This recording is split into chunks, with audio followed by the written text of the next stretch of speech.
Well, I'm proud of our players.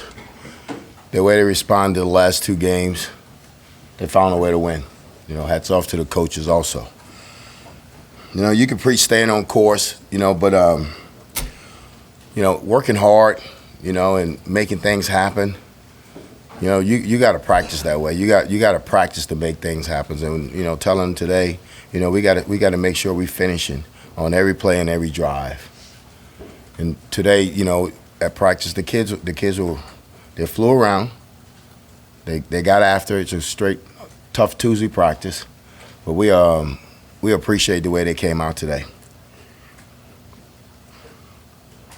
We're gonna take a step in another direction because we got to play well in all three phases to win this game. It's an explosive offense, a team. The quarterback's averaging 300 yards a game, and the defense is top 10, top 20 against the rush. I think they're giving up 2.9 yards a rush. But it's a really good football team. It's a mature football team. They've done a really good job. Brahms has done a really good job of keeping his kids in a program. And I think that's part of being successful is keeping your kids in a program. Questions? What's the biggest step you got to take on the O-line? And it's kind of the personnel you have at this point, right? Mm-hmm. What's your thoughts right now with where you're at? What's got to happen? Well, we got to get them some help. We got to give them some help with the play calling, with protection, all of that. And we got to make sure we have our best five on the field. What's the status of Quentin and Luke? They both look good today, but they'll be day to day. They'll be day to day. How comfortable do you feel with the backup situation there if those two guys either can't go or they have to leave the game on Saturday? I have no choice but to feel comfortable. Like I said when I was in Jersey, we can't play with 10.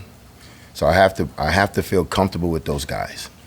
I can't not feel comfortable with them, and then they hear what I say in the press, and then they don't go out and play, because y'all going to print it. So my kids read this stuff. So I got to make sure that they know that I have confidence in them, and they know I do. They know I have confidence in them because we always say next man up. Tommy Hill moved over from corner to receiver. Kind of what went into that decision, and is that a permanent move now for Tommy Hill? It can be. We think we need to get Tommy on the field. If you see, he struggled at corner. So we wanted to get him on the field, and he was a high school receiver. So we decided just to move him over and see if he can help us. Coach, how have you kind of coached guys to have a short memory? To come back from 13 down on the road in the Big Ten says a lot. So is that something you had to coach them through, or do they kind of have a short memory already? No, like I told you, the locker room at halftime, they were kind of coaching us. They were saying that we were going to be okay, that they was going to come back and win the game. So what we were doing corrections and getting the game plan on the board. They was like, no, Coach, everything's going to be okay. We're going to come back and win the game. So they had a sharp memory. They know, hey, we played it. We're going to get it to the fourth quarter, and then we're going to finish. But they did it on their own. One more on Tommy. With the Quentin situation, was there any thought of moving back for a week, or is that not in the equation at all? No, it's not in the equation. Not this week. Yeah. Not this week. Gabe Irvin didn't appear in that game. What was the decision of running back in that situation? Well, Gabe, we tried to see if Gabe would go. He's got that toe injury, so we tried to see if we was able to go, and he didn't look good in pregame. And one of my rules here that the trainer don't tell me that the kid's ready to go. I don't say the kid's ready to go. The position coach don't say he's ready to go. The fans don't say he's ready to go. That kid tells me when he's ready to go, and he said he wasn't ready to go. And that's the way it's going to be as long as I stay in the front of this team. Is there on the back to the offensive line discussion, are you leaving open the possibility that can be rearranged again? Yes. 2019 at LSU, we had a different five every week. So with the injuries and everything's going to play right now, so it could be a different five. But we're going to get our best five though. When you look at that offensive line, when you try to hang your hat on something, what would be their strength? What can this group do if you put it all together right? It's really week to week. What we need to do to win the game. If we need them to run block to win the game, they're going to run block. But if we need them to pass block, they would pass block. And they just got to continue to work. But, my thing is I think that they're really good run blockers, but they also can pass block also. We've been getting a lot of blitzes. They've been heating us up a lot the last 2 weeks. So we're going to do a better job this week of ironing out the protection to give them some help.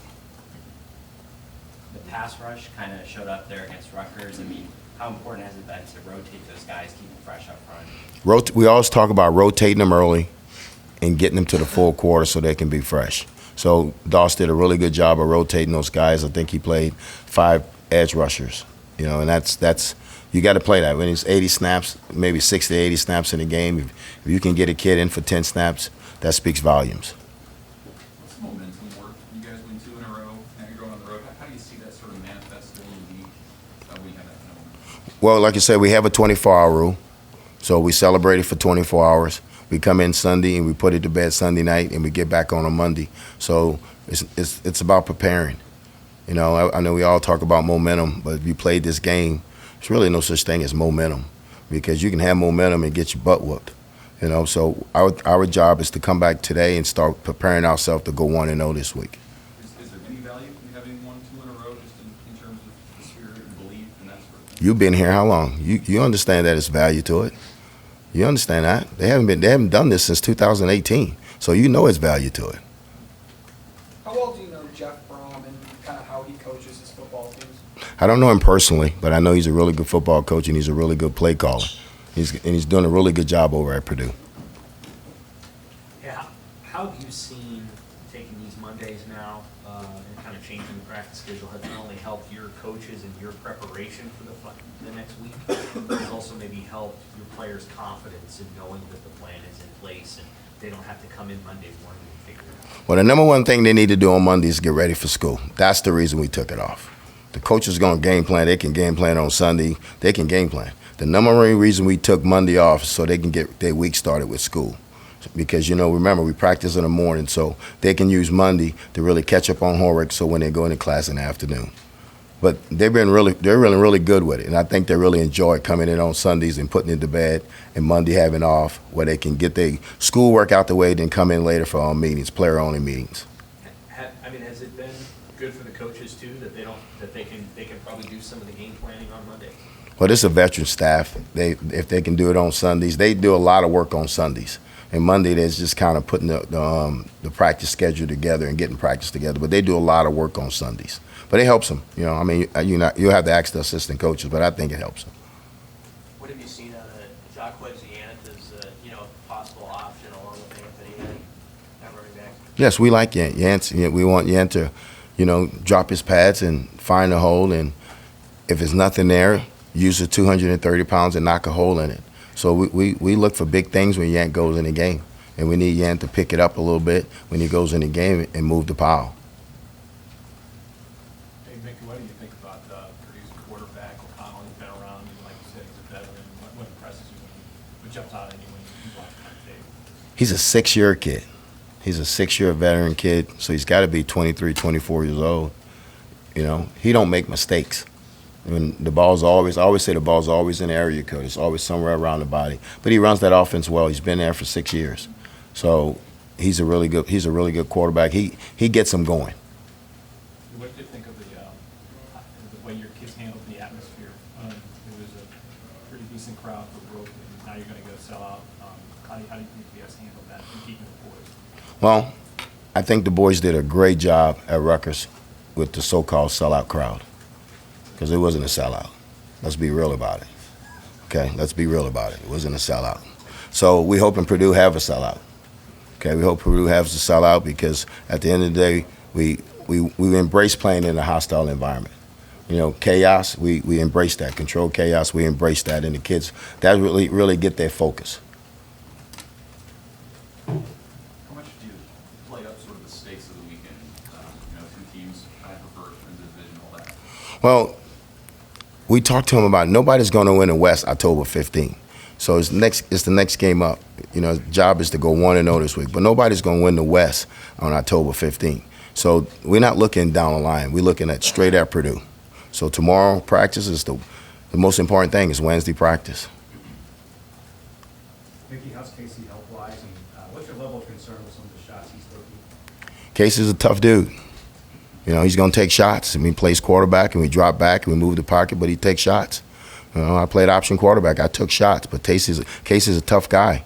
You know, he was on the ground. He said it was his left shoulder. I asked him, I said, you throw with your right shoulder, right? I said, okay, get up. And he got up. Casey's tough. Casey's going to be to take those shots and get up. After the game, Kevin Warren came up and said some words to you. Just any insight on what you talked about? Oh, you just say congratulations and, you know, just keep working. He's a good guy. And Mickey, how's Mark Whipple? We saw him, he was on a little surgery scooter over the weekend at Maryland, and had a cart kind of taking him off the field. How's Coach Whipple doing? Has he been limited at all with what he's been able to do day to day? No. Whipple's fine. You know, Whipple's fine. I mean, he's dealing with some things, but it's not getting in the way of him working. You know, he's shorter for the game. We had to put him on a cart. I mean, Whipple's been coaching like 40-some years. He should get a cart if he wasn't dealing with something. You know, so Whipple's okay. Whipple's tough. Whipp's probably toughest dude on the staff. You know, nobody don't mess with Whip, so Whip's okay. I want you to ask him that question too, and then let him get after you. Coach, 3 interceptions against Indiana. You had one against Indiana, 3 against Rutgers. What do you think is it about your guys' ability to create turnovers since Coach Bush has taken over? You know, Bush and Fish is doing a really good job with that back end. They really clean up the kids' eyes, because you're gonna get more picks in zone coverage, and so they clean up their eyes. They're doing a really good job working together. It kind of reminds me when Bush was with Corey Raymond and LSU, that the kids are breaking on the ball, they trust in what they see, and they're making plays. Kind of going off that, Coach, I mean, it's been since the third quarter against Oklahoma, so you guys have allowed a point in the second half. So, I mean, that was a problem for this team in recent years. So what's been the change, you think, that's been more successful just in the third and fourth quarter? Well, we made a change, that defensive coordinator. That's the change. You had a guy enter the portal today, but how have you felt about that, just that wide receiver room as a whole, and like where it is? I guess Bonner made the trip, on Friday, and just kind of what's your assessment of that whole group and what's happened? It's still a strong run. You know, I mean, Isaiah has that right. You know, he wasn't happy. He wanted to be the number 1 guy, and we couldn't do that for him. But Isaiah's a good kid. He's done everything we asked him to do. But that's the reason they have the portal. I mean, coaches leave all the time. So when the kid leave, you can't sit back and be angry at him. You got to say, hey, if I can help you in any way, let me know, because that's being real. That's being real, not yelling and screaming at them saying, I want you to stay here. No, if they want to leave, then they have that right to leave. What do you see out of young Bonner just got here? What's his potential? Oh, ceiling is high. Kid's going to be a really good football player. But we're going to put him out there when he's ready. One or two more, Coach, if there is. Saw Omar Manning with on crutches on Friday. What's his? He's day to day. You know, he got tackled on an over route and got his ankle caught up in the turf. So he's day to day. We'll see how he is at the end of the week.